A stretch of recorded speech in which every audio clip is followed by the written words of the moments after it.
Assalamualaikum warahmatullahi wabarakatuh. Sahabat Kalam Kehidupan, bertemu kembali bersama kami. Dan kali ini kita akan sama-sama mendengarkan sebuah cerita yang berjudul Cinta di Sekolah. Cerita ini ditulis oleh Divya Erlina Setiawati. Selamat mendengarkan.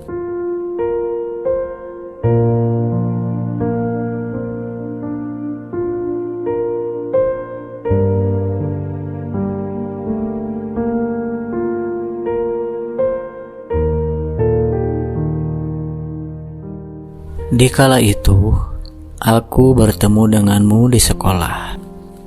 Aku tidak sengaja bertemu. Dikala itu, kita sama sekali belum saling mengenal satu sama lain. Apalagi memulai pembicaraan secara langsung maupun di WhatsApp. Dan apalagi itu adalah pertama kali kita bertemu di SMK kelas 11 di sekolah. Ternyata kita sama-sama ikut dalam berorganisasi, tetapi kita beda organisasi. Nah, pada akhirnya aku menghubungi ia melalui WhatsApp pada tanggal 17 Juli 2022. Aku memulai percakapan terlebih dahulu. Apakah benar ini nomor dia? Apa benar ini nomornya, A? Aku ketik namanya dengan ragu-ragu. Iya benar, kubaca balasan chat kami. Hatiku mulai senang. Kupegang HP yang menampilkan aplikasi hijau sembari tiduran. Dapat nomorku dari mana? Balasnya. Dari teman di sekolah. Balasku kuketik dengan pelan-pelan. Aku sedikit malu karena telah meminta nomor HP-nya dari teman sekelasku. Ternyata memang benar, ini nomor dia. Setelah itu, dia menanyakan di mana alamat rumahku. Namun, itu bukan awal kita saling mencintai satu sama lain. Di saat itu pun, kita jadi berlanjut saling mengenal satu sama lain. Ternyata, dia ikut dalam kesenian jatilan. Aku pun bertanya-tanya, kapan dia akan pentas? Kamu kapan ada pentas? Aku ketik bertanya dengan sedikit malu. 2 hari lagi, balasnya. Tempat pentasnya di mana? Balasku kuketik dengan pelan-pelan. Ya, di dekat rumahku. Ini aku kasih Sherlocknya.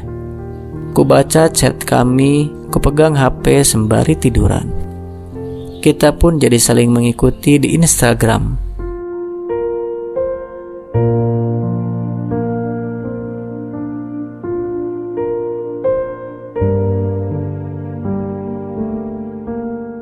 Tibalah waktu di mana dia pentas.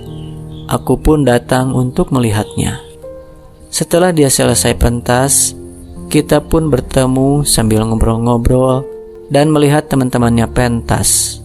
Walaupun aku masih malu-malu, aku bercanda tawa dengan dia dan membuatku jadi tertawa senang.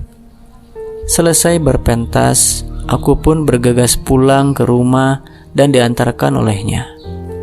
Jarak dari tempat pentas ke rumah tidak cukuplah jauh, hanya sekitar 15 menitan saja. Setelah beberapa menit di perjalanan, kemudian aku pun sampai di rumah. Dia pun juga bergegas berpamit pulang, karena sudah larut malam. Tak lupa aku mengucapkan terima kasih karena sudah diantarkan pulang. Lalu aku masuk ke rumah, mencuci muka, lalu tidur. Keesokan harinya, aku berangkat sekolah pukul 6 dan di jam 2 aku tidak sengaja bertemu dengan dia saat aku pergi izin ke kamar mandi. Aku pun sangat senang bisa bertemu dengan dia, lihat senyumannya yang begitu manis membuatku jadi salah tingkah. Lalu aku kembali ke kelas dan mengikuti pembelajaran. Di saat jam pulang tiba, dia menghampiriku di kelas dan mengajakku untuk pulang bareng. Di perjalanan pulang, aku ngobrol dengannya. Jarak dari sekolah ke rumah hanya sekitar 3 menit. Walau dekat, di pertemuan itu pun sangat berharga buat aku. Dan sampailah aku ke rumah.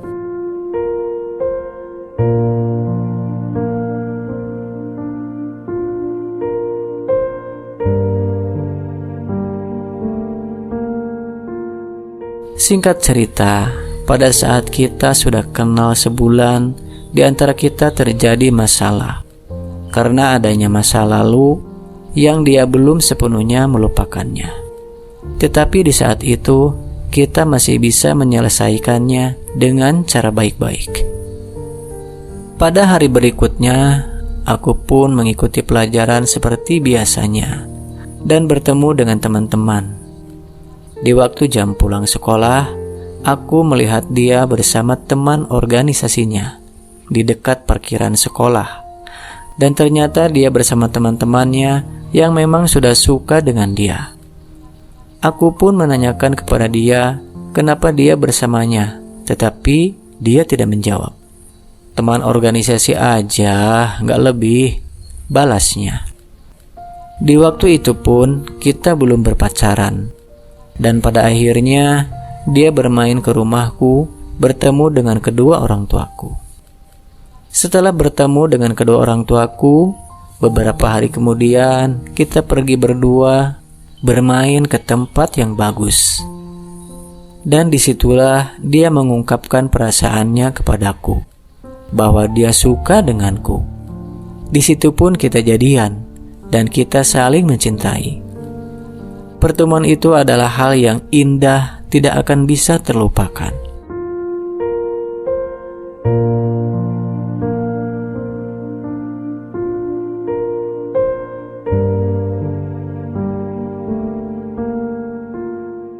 Singkat cerita, kita jadi sering bepergian bersama, menghabiskan waktu berdua di tempat-tempat yang indah.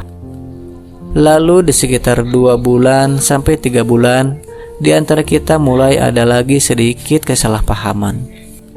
Tetapi di situasi itu kita masih bisa bertahan dan menyelesaikannya dengan membicarakannya secara baik-baik. Di waktu 4 bulan sampai 5 bulan, ada orang ketiga yang datang di hubungan kita. Orang itu pun ternyata teman dalam organisasinya. Seringkali pun dia tidak mau berbicara jujur akan hal itu. Herannya, aku masih bisa bersabar dan bertahan dengannya. Padahal teman-temanku bilang dia tak pantas untukku. Padahal aku sudah disakiti berkali-kali. Tetap aja kekeh dengan pilihanku sendiri, yaitu dia. Walau aku sudah disakiti, akan tetap mendampingi dia agar bisa merubah dirinya jadi lebih baik. Dan aku tahu risiko kedepannya apa.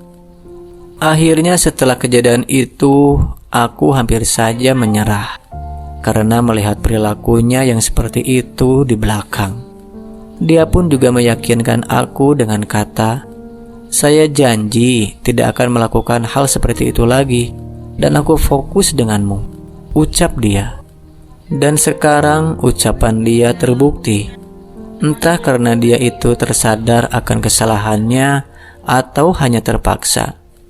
Tetapi di saat itu, aku masih ragu dengan ucapannya yang dia ucapkan. Apakah memang benar-benar berubah? Atau biar aku tidak memikirkan akan hal seperti itu lagi. Wajar jika aku masih meragukan dia, karena tidak 1 atau 2 kali dia begitu. Iya kan? Alasannya aku seperti saat ini karena aku ingin membuktikan bahwa aku juga bisa setia. Dan aku pun bisa menjadi wanita yang dapat dipercaya ucapannya maupun janjinya. Aku tidak marah kepada orang ketiga dan masa lalunya. Karena itu hanya saja bukan kesalahannya dia semua. Di setiap masalah pasti akan ada jalan keluarnya. Dan kita pun berbahagia bersama, bisa saling menasihati dan mengerti satu sama lain. Alhamdulillahnya, dia pun sekarang menjadi lebih baik. Kita melewati semuanya dengan bersama-sama dan bisa bertahan sampai saat ini. Tetapi sampai detik ini, dia tidak jujur akan hal tentang masa lalunya. Aku selalu bertanya akan hal itu, tapi tetap dia tidak akan mau menjawab. Aku cuma bisa diam saja. Ya, sudahlah. Sampai saat ini kita masih baik-baik saja. Dan dia jadi bisa lebih menghargai adanya aku. Bersyukur sekali aku. Dia bisa berubah dan tidak lagi seperti dulu yang diam-diam di belakangku mengecewakanku. Sangat tidaklah mudah sampai di titik ini. Semua ini juga teman-temanku yang mensupport dan menasihati aku. Seandainya dia menjadi jodohku di masa depan nanti, semoga bisa berlanjut ke jenjang yang lebih serius, dan aku berharap dia adalah jodohku. Aminku yang serius.